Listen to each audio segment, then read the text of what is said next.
Salut les amis, j'espère que tout le monde va bien. On est parti pour une nouvelle vidéo spéciale Mercato avec encore une fois au programme 10 informations.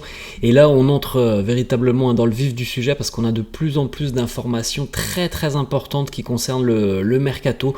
De plus en plus de gros noms, ça avait commencé tranquillement début janvier. Là on a de plus en plus de gros noms, de grosses informations. On va démarrer du côté de l'AC Milan avec le défenseur en anglais Fikayo Tomori qui est suivi justement par plusieurs clubs de PL, à savoir Man United, Arsenal et Newcastle qui suivent très attentivement sa situation.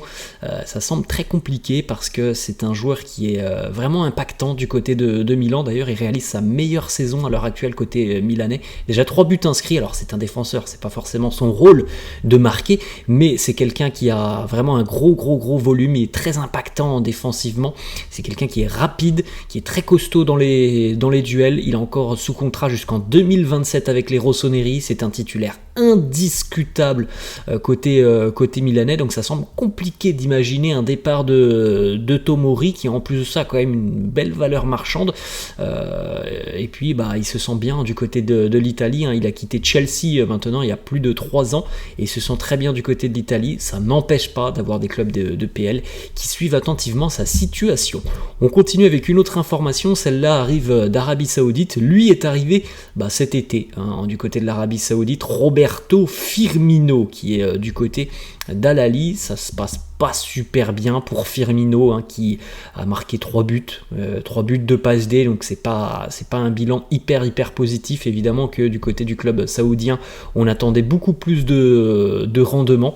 On a divers clubs qui sont intéressés. Alors on a un autre club saoudien, le club d'Al Ettifaq, qui va pas très bien non plus, et on a 2 clubs de PL, Sheffield United. Bon, c'est difficile d'imaginer Firmino à Sheffield quand même. On a Fulham qui est quand même un petit peu plus ambitieux que Sheffield, et on a peut-être un éventuel retour au Brésil, les Corinthians qui sont intéressés par Bobby Firmino. On continue, on va du côté de l'Ajax. Il y a pas mal de clubs qui sont intéressés par Steven Bergwijn, très bon joueur, hein, Bergwijn, auteur de 7 buts, 2 passes D depuis le début de saison, dans une équipe de l'Ajax qui a quand même beaucoup de difficultés, donc il s'en sort plutôt pas mal. On a West Ham notamment très intéressé par un transfert, si jamais les Hammers trouvent le budget, parce que c'est quand même un gros prix, hein, Steven Bergwijn évidemment, qui va pas être bradé par l'Ajax. En plus il est sous contrat encore pendant quelques temps avec l'Ajax. Il y a des clubs aussi, d'autres clubs visiblement de PL qui sont intéressés, des clubs aussi saoudiens qui suivent attentivement sa situation. On continue avec une information du côté de Manchester United. L'international tunisien Hannibal Mejbri va vraisemblablement quitter les Red Devils cet hiver sous la forme d'un prêt. Il y a plusieurs clubs intéressés, à savoir Séville, Fribourg, l'Olympique Lyonnais et Everton. Le joueur a choisi Séville comme future destination, mais pour le moment il n'y a rien de fait. Il y a des discussions entre le club andalou et les Red Devils.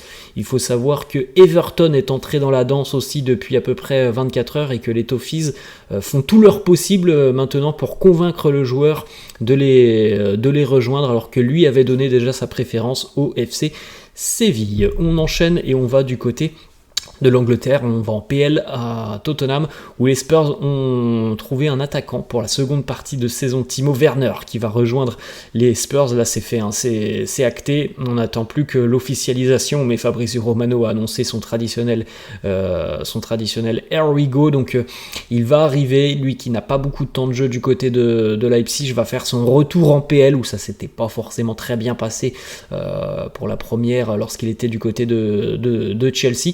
On rappelle que Tottenham va perdre Heung-min Son qui part à la CAN, la Coupe d'Asie des Nations, qui se déroule en même temps que la Coupe d'Afrique des Nations. Donc voilà, il y a cette possibilité de faire venir Timo Werner. Alors, étant donné que c'est sous la forme d'un prêt, Tottenham ne prend pas de risque. En plus de ça, il y aura vraisemblablement pas d'option d'achat qui sera incluse. Donc c'est un plus pour les Spurs évidemment pour passer cette période de Coupe d'Asie sans Heung-min Son.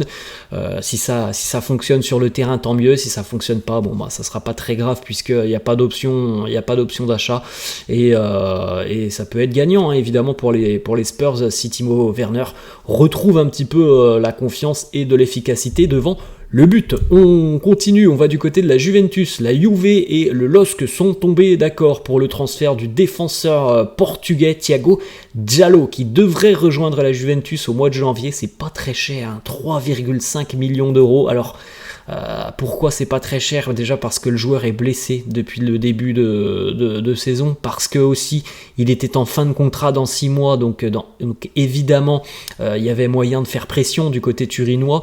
Un contrat de 6 mois, bah, ça coûte pas la même chose qu'un contrat de 3, 4, 5 ans.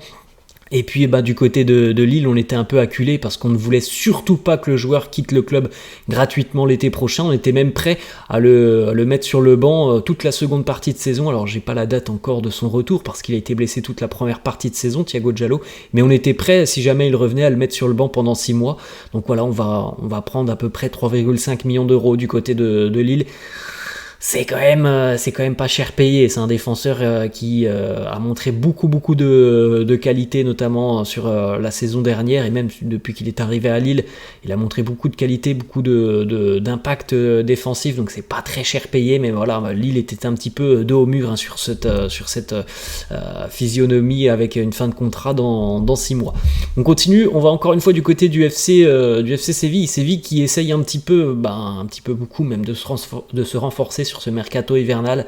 Séville en grande difficulté en Liga, hein, qui va lutter pour son maintien. Alors ils sont sur pas mal de dossiers. On a vu Mejbri, on a vu Lucien Agoumé aussi. Là on tente une approche avec Sardar Azmoun, l'attaquant du Bayer Leverkusen, qui est du côté de la Roma, mais qui appartient au Bayer Leverkusen, pour savoir si son prêt du côté de la Roma pourrait être cassé.